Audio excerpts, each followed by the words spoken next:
He's so important, we had to fly him in on a secret plane that David Ferry Jr. piloted for us. He's the author of Mary's Mosaic. You're going to be blown away by this guy's presentation. I've heard him speak before, and again, I put him up there with John Barber. I put him up there with Art McClellan. I mean, Jim Mars. I mean, just great speakers. You're going to love this guy. This is Peter Janney.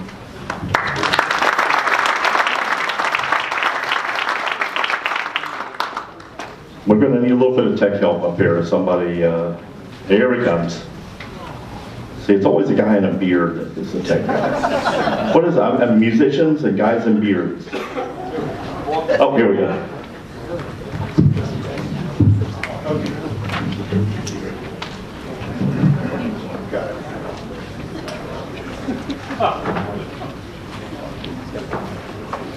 No, wait. Spoke too soon. Yeah, it's not good.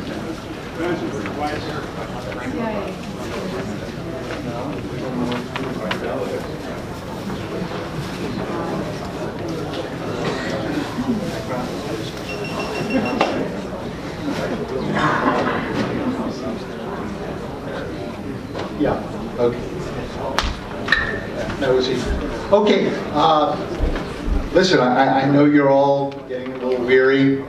This is going to be a little bit different in the sense that it's a little bit different story. I think most of you know my background a little bit. I did become a JFK assassination researcher. I was sort of drafted in by my own psyche. That didn't take place until long after I got out of college, and basically had lost my relationship with my father with a lot of heated discussions about Vietnam and what the hell was he doing in the world and what was the CIA doing in the world. And of course, this revolved around eventually a particular person who was murdered less than a year after JFK, Mary Pinchot Meyer, who turned out to be having a very significant relationship with the president. A relationship that I would refer to eventually as a relationship of redemption. So I'm going to try and whiz through this as quickly as I can, because I know what I'm going to say is going to generate a certain amount of questions, and I firmly believe in giving you, the audience, the opportunity to ask some questions, because as you all know, there's a lot of material here. So in this new third edition, which came out in September, there are a couple of new things. There's a brand new chapter at the end, which I'm going to talk about, and there is a lot of discussion, or significant discussion, about this memorandum that the CIA had at the upper levels of its organization in September of 1967, right corresponding to when Jim Garrison brought on the investigation of Clay Shaw. So, you know, we might start out by just quickly asking the question, why does the CIA care what Garrison is doing? I mean, if they're so convinced that the Warren Commission was right and that Lee Harvey Oswald was the lone assassin, what do they care about who's saying what? Of course, we know the reason why they're caring. It's very clear there's been a profound conspiracy going on here, and they're very, very worried about it. Now, if you look at the date, this is September 20. This is the first of, I think, 3 or 4 memorandums that were held at the highest level. And this was actually, it was right after this date. I was home for a weekend from college, and I was just trying to make some small talk with my dad, and I said, you know, geez, Dad, I see that Garrison has opened up this investigation, and he's now saying the CIA was part of the involved with assassinating the president. At which point, my father just hit the roof. I mean, he became apoplectic. He was already an inveterate drinker, as most of those CIA guys were, but he went into a vicious tirade against me and anyone who would believe such cockamamie. And of course, what had just happened is that they had just had this first of several meetings, and you can see the people who are at this meeting are really, I mean, it's the cast of characters. They're the Inspector General, the Executive Director, and of course one figure here, Ray Rocha. If you don't know who Ray Rocha is, he was Jim Angleton's chief lieutenant in the Counterintelligence Division. Angleton himself didn't come to this meeting, but Rocha did. And this is what Rocha says at the meeting that is very, very crucial. You look at point 3. My father writes out, Rocha felt that Garrison would indeed obtain a conviction of Shaw for conspiring to assassinate President Kennedy. Well, if that's the case, this becomes prima facie evidence that the CIA itself was involved in the assassination of the president. And this is very, just right out in the open at a high-level CIA meeting. I'm surprised this memo got released, frankly, but it did. And so this has really, I think, gone unnoticed by most JFK researchers in terms of what its real implication is. I talked to 2 constitutional scholars about this, and I showed them a memo. We sat down, and both just shook their heads and just said, you know, this is political dynamite. I don't know, you know, what the CIA would ever do if they were, you know, brought before any kind of commission or any kind of an examination about this, but it's pretty damning. So here's the memo. The gentleman standing next to the memo, of course, is my father, a very formidable figure. You will see that, or you can't see it here because it doesn't, it's maybe on this side. You can't see his signature. Yeah, you can on this one. You can see that he signs the memo. He was chairing the meeting. And, you know, if you wanted to have a nightmare, of which I've had many, this would be the beginning of one of them. So I just wanted to bring this memo to your attention because I do think it's a very important piece of evidence that should never be overlooked in terms of its implication. It's quite damning, and as citizens, I think when we come to think about what our government is doing, again, this is what's called prima facie evidence. So that's part of the new 3rd edition. And the second part that I want to talk to you about is the person who is known as the runner on the towpath. His name is William L. Mitchell. And we're going to get into that now. As most of you know, Mary Meyer was murdered approximately 10 months after JFK. She had been spending the greater part of the year doing her own research. She had a lot of access to people in Washington. And of course, she'd been married to Cord Meyer, a very high-level CIA official as well, a friend of my family, a very dear friend of my father's. And Mary knew, of course, what the CIA was up to. Most agency wives didn't want to know and weren't told things, but Mary is an extraordinary human being. She and Cord had worked together before he went into the CIA in something called the United World Federalists, which was Cord's attempt to organize some kind of world government, a structure for world government that would possibly inhibit world wars and military conflicts from rising up too quickly, whereby they could be extinguished before any damage was done. Cord realized in the late 1940s that this was never going to happen. He got very depressed, started to get more alcoholic. It's at this point that his father got him an interview with Allen Dulles, and Allen Dulles seduced him as he seduced many people to join the CIA.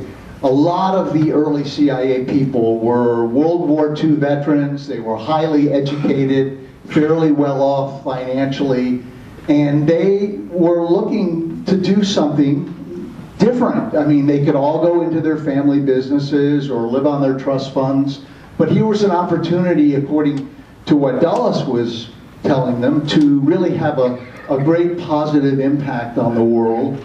And they would be leading the charge, and they would be collecting intelligence. And although we were in the atomic age, we could do many, many things to keep any kind of conflagration from taking place. And this was really looked at as a great opportunity. Cord Meyer was one of these people. My father was one. Jim Angleton. Well, I don't know about Angleton, but a lot of others really were seduced by Dulles in this early group that began to work there in the late 1940s, early 50s. Now, one of the things that Mary did know about was something called Operation Mockingbird, which I think most of you are very well aware of. It still goes on today, in my opinion. But this is the CIA's attempt to, in a sense, take over the media, and to whatever extent they need to, control it.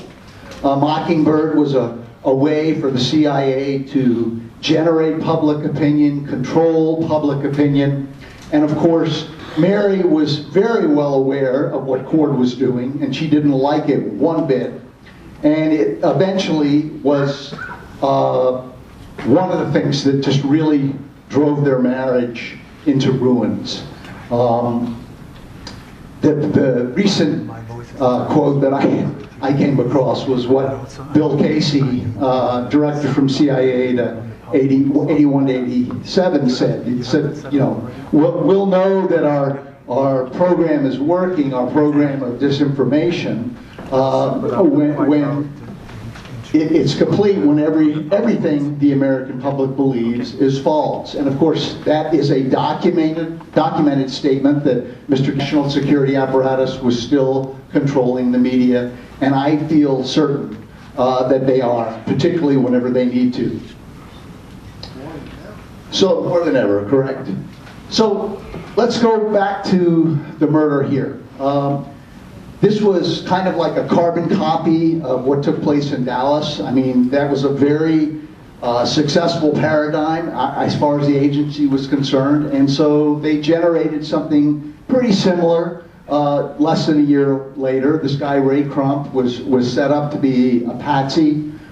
We can go into that a little bit later if there's a question about it, but my general sense about this is that on the day that they decided to take Mary out, it was a Monday, and they knew her routine. She'd been under surveillance for weeks.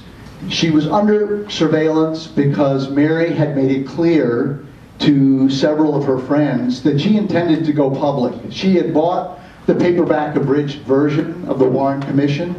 She looked at it, she read parts of it, and she was deeply troubled by it because she knew it was yet again another cover-up. And she felt that the best thing that she could do as a citizen was to come out into the public eye and say who she was and what her relationship with JFK had been.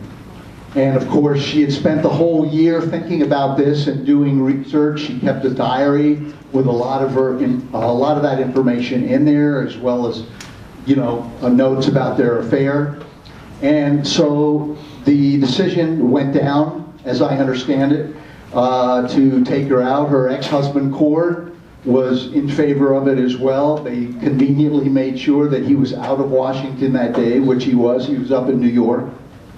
And Mary had a routine. As an artist, she would go to her studio every morning, work for several hours, then long about noon, she'd walk down into Georgetown and walk out the Chesapeake and Ohio Canal and walk out to a place called Fletcher's Boathouse, about 1.25 miles out, turn around and come back. And so on this particular day, she followed her routine, And this is when the actual murder took place, approximately 12:22 afternoon that day. Now, lo and behold, the very next day, someone shows up at the police station. His name is Lieutenant William L. Mitchell. And he tells police that he would been taking his usual noontime run on the towpath, and he believes that he had run past this woman right before she was murdered. And then, of course, his next sentence almost immediately was, and oh, by the way, there was this black guy following her. And this is what he was wearing. And of course, he reels off the description of clothes that exactly what the defendant, Ray Crump, had been wearing the day before when he was arrested. So the police look at this fine, upstanding young officer, Pentagon officer, doing his bit for his country in the Pentagon, and say, wow, this does it. This closes the case. We also have the testimony of Henry Wiggins, the tow truck driver, but he's black. And of course, in Washington at that time, that wasn't totally a bad thing, but it's now they've got two people, one who's black, one who's white, basically identifying this guy who supposedly was standing over the body right after the second shot was fired.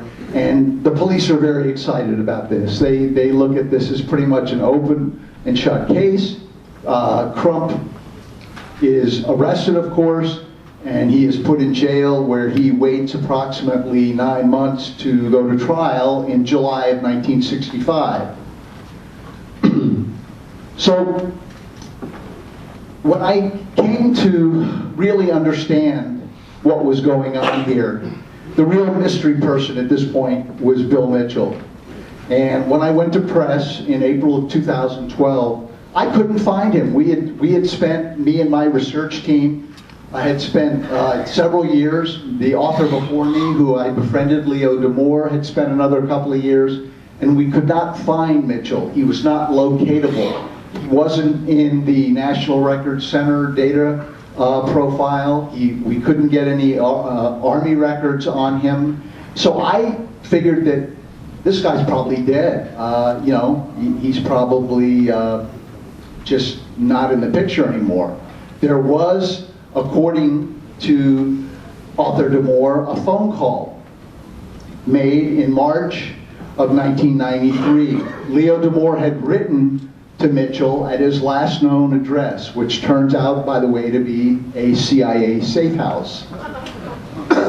And of course, several months later, he gets a phone call late at the night, and allegedly it's Mitchell. We don't know whether it was Mitchell or not. Mitchell denied that it was when I deposed him in January of 2014, and we'll get to that. But in other words, Mitchell tries to give D'Amour some information, or whoever is calling tries to give D'Amour some information, some of which is incorrect. And of course, that would make D'Amour look terrible if he decides to publish it. But he never gets that opportunity, and we'll say why in a minute. In any case, Mitchell testifies at the trial, and he becomes the prosecution's star witness because the tow truck driver, Henry Wiggins, her testimony has been discredited by this attorney, W. Roundtree, who turns out to be a real hero. And she is convinced that Crump just couldn't have done this. He's not capable of a crime like this. So what happens is that Mitchell, because Crump gets acquitted, Mitchell disappears immediately after the trial. We don't know where he went, except we find out later, when I was able to finally figure out what Mitchell was up to, that Mitchell had gone to Cornell in 1957. He earned the 5-year Bachelor mechanical engineering degree, which is a very prestigious school. And of course, the interesting thing is there are never any pictures of Mitchell in the Cornell yearbook. There is, however, a picture of his section class at the Cornell University Engineering School. And you can see he is number 76 right there. He doesn't look that like that much anymore, but that's what he, I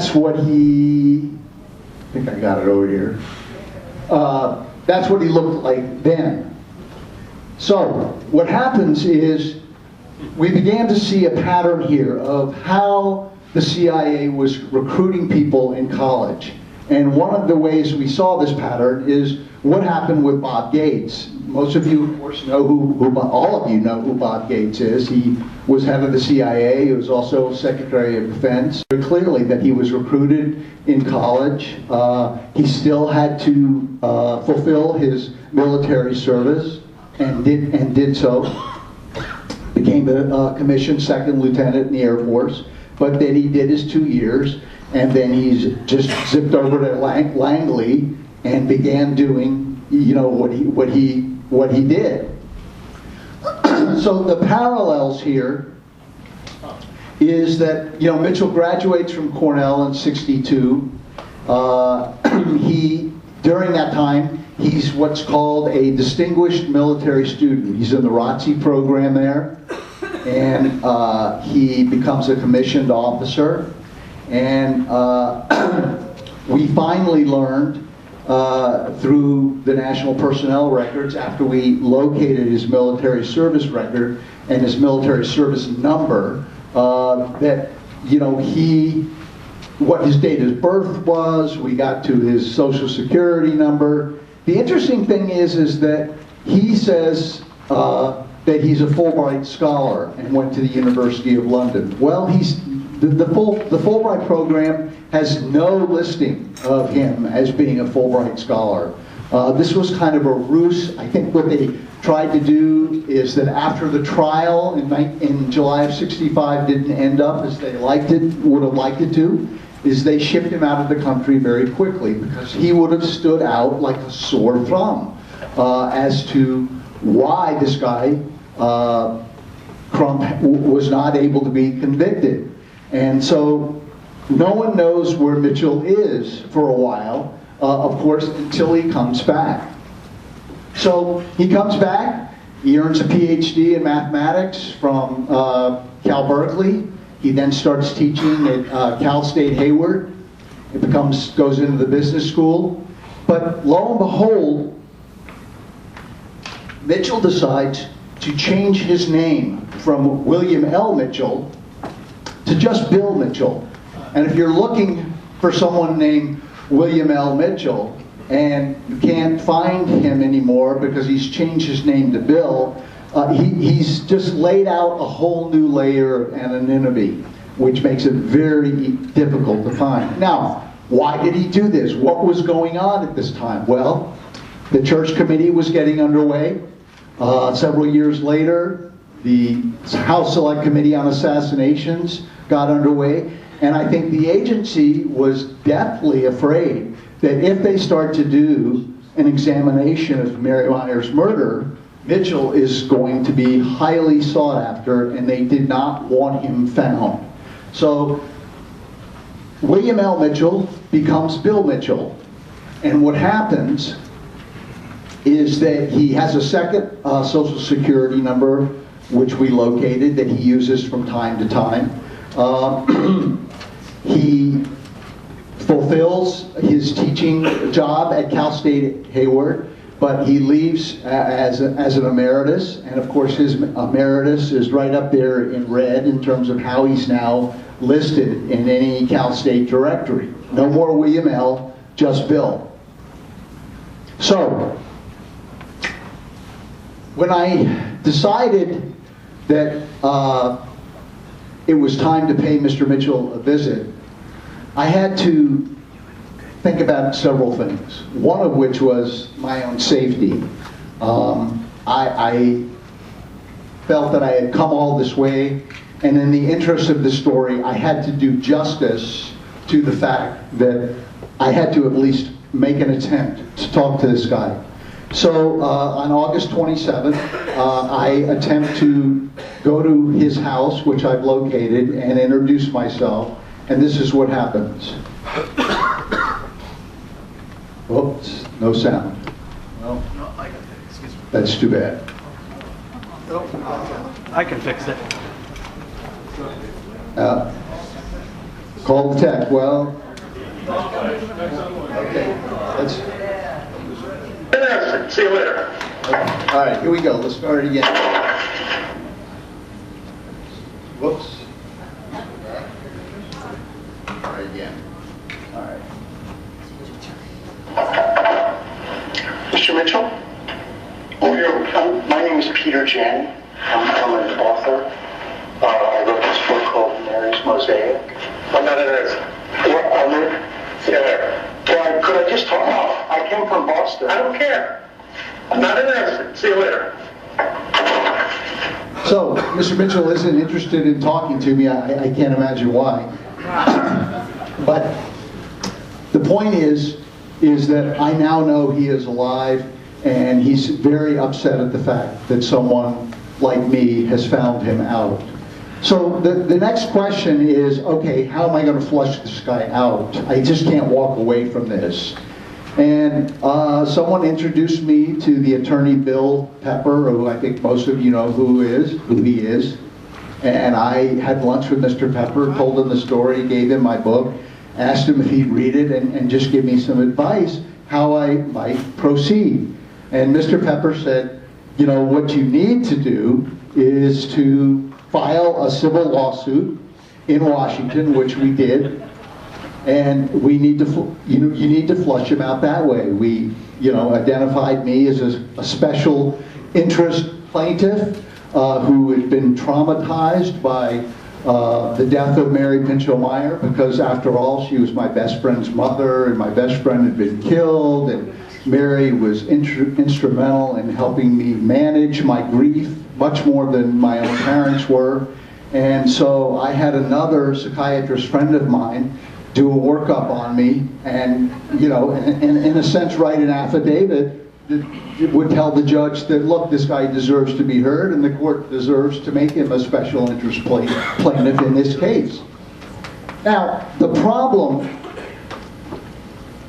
of course, we served Mitchell, and he was very upset that he got an attorney. The attorney called Pepper was very intimidated by Pepper, and Pepper told him, we will win in the primary hearing, and Mr. Mitchell will have to come to Washington, D.C., and that's how it's going to turn out. So there's a lot of wrangling going on, but there's also another problem. I don't have, at this point, Bill Mitchell's military service records. I haven't been able to get them. I don't have his military service number at this point. So I begin to think about what's going to happen if I walk into court and Mitchell shows up and pulls out of his back pocket his record, says, here, Your Honor, here's my record. I have no intelligence connections. You can look for yourself. I don't know what this is all about. That would mean if the judge bought his story, the case would be dismissed. Mitchell would wave goodbye to me smiling, and case closed. That would have been the end of it.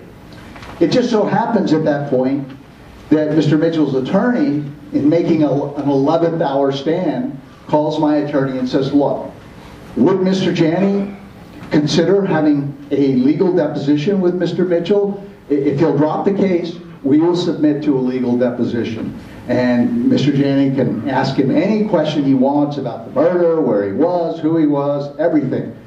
And so I thought about this long and hard, and I figured, this is a good idea. Because if I go into a Washington courtroom, court transcript as well, there's this mysterious other runner in Bermuda shorts that never comes forward, nor did the young white couple.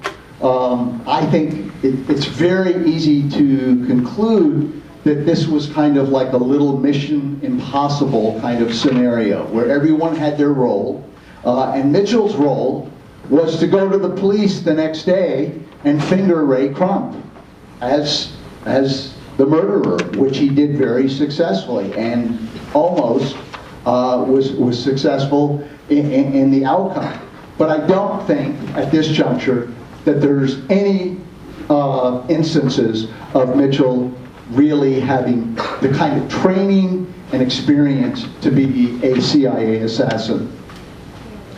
So the other thing that goes on after the deposition is, having procured Mitchell's military service number, I then hired a real sharpie of an attorney, a First Amendment attorney, to go after the U.S. Army and the National Personnel Records Center to get these records. They are mine in terms of what the Freedom of Information Act allows, and I knew those records were there, even though for years they kept telling us in one way or another, we have no records on this guy. Finally, my attorney, David Bodley, calls up the Army Chief Counsel, who he knows a little bit, and he says, look, I'm going to have to file a lawsuit against you in the next several days. You know my record. I've never lost a case in this kind of thing. Please remember that the last case we did, I walked away with over $300,000 in legal fees, and I plan to do on something similar as this. And they exchanged pleasantries, and then 2 days later, a call comes back from the Army Chief Counsel's office and says, oh, Mr. Bodney, by the way, we found the materials that you've been looking for. They were put in another place, but we finally found them, and you know, everything's going to be great. So they sent us quite a bit of material. And from this material, I was able to, with my research team, put together kind of a profile of who Bill Mitchell really was and what he was up to. Now, there are 3 documents here that I'm going to show you that I think are in the smoking gun kind of category.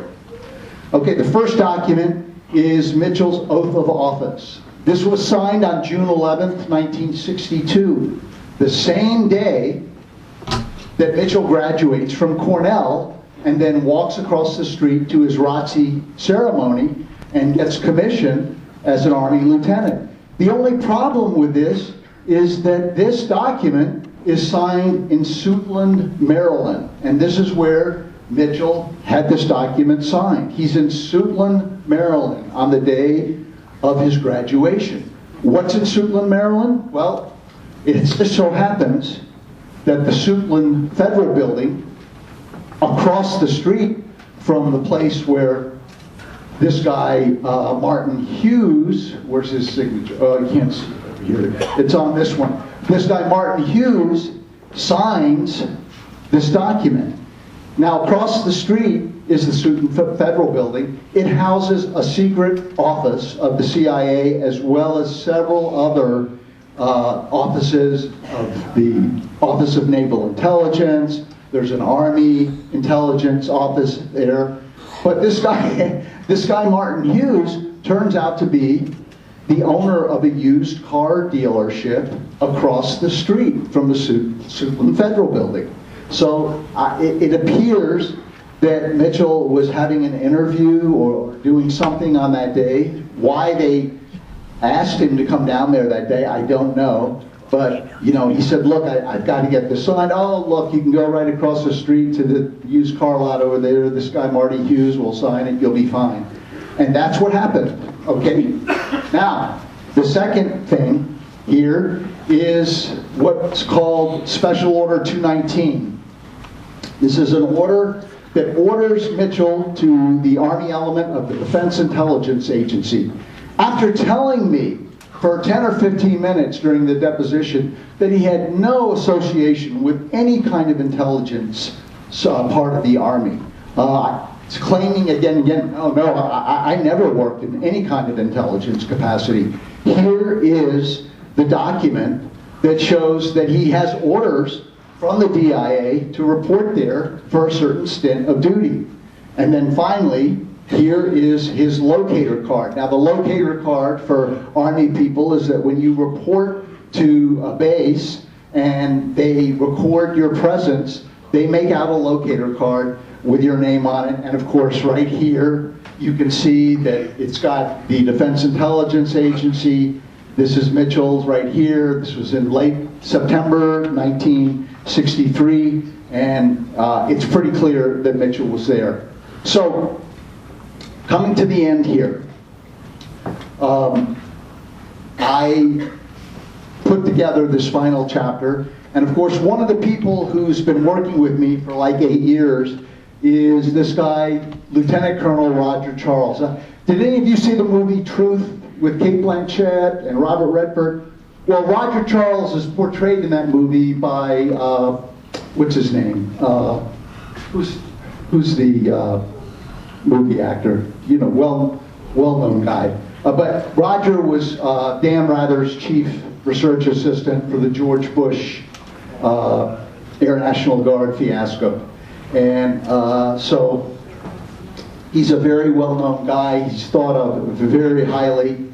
And finally, after hanging out with me in the way that he has, you can see Roger comes to his own conclusion where he says, I no longer have any doubt now that Mitchell was working in some capacity for the CIA. And if Roger says that, he feels certain, based on the evidence that he has seen, that this is the pattern that is taking place. So, questions. This is really, what I've given you is just sort of the reason why I had to go back and do one last edition of this book. This last chapter where I decipher who Mitchell is and what he was doing is a very important part of the situation. It legitimizes what I say in terms of really supporting the fact that the CIA was behind her murder, and I think there just isn't anything more for me to do now in terms of research, and I really don't plan on writing another edition or putting together another edition anytime soon. Question? Yes? Mr. Janney, thank you. There was a book called A Very Private Woman, which I'm sure you're aware of. Nina Burley's book. Yeah, that actually sort of raised more questions than it answered, but you seem to have tied it in. I have just two quick questions. Even though I know Cord Meyer wasn't in town at the time, I always wondered, with his background, if he could have had much more to do with the actual assassination of Mary Meyer. And what are your thoughts on that? And second, so if I'm understanding correctly, like you said earlier, LBJ didn't have an ongoing 50-year program to cover up the mob didn't, but the CIA does and still does. I didn't quite understand your second part of your question. That there's sort of one entity that has an ongoing program of covering up or social massaging, since they own printing houses. Okay. Well, the answer to your first question is, I do think Cord Meyer was involved insofar as he knew about what was going to happen, and he agreed with his colleague Jim Angleton and a couple other people that this had to happen given what Mary was about to do. I mean, you have to remember that Mary was a very well thought of individual in Washington, D.C. This is not some flyby floozy who would get up and make a statement and people would just poo-poo it. She would have been listened to. People in Washington would have taken notice of her. She was highly regarded. As I think I make the point in the book, I don't think it's any accident that Philip Graham, the publisher of the Washington Post, allegedly committed suicide in August of 1963. He had turned cool on the CIA. He was a very close friend of Mary Meyer's. If she had gone to him and said, Phil, this is all wrong, there's a story here, you need to look at this, he would have listened to her. And so I think already back in August of '63, the plans are being made. How are we going to deal with the media? And were someone like Phil Graham, could we not just eliminate him very quickly, given his sort of alleged mental instability, and get that little, rat out of the way? Yes, sir. What's your opinion on Cord Meyer's role in the JFK assassination? I don't have any evidence to point to, but I feel strongly that he obviously knew about it. I don't know what his role was, but I do think it's highly likely he was part of it. but I have no evidence to base my that assumption on.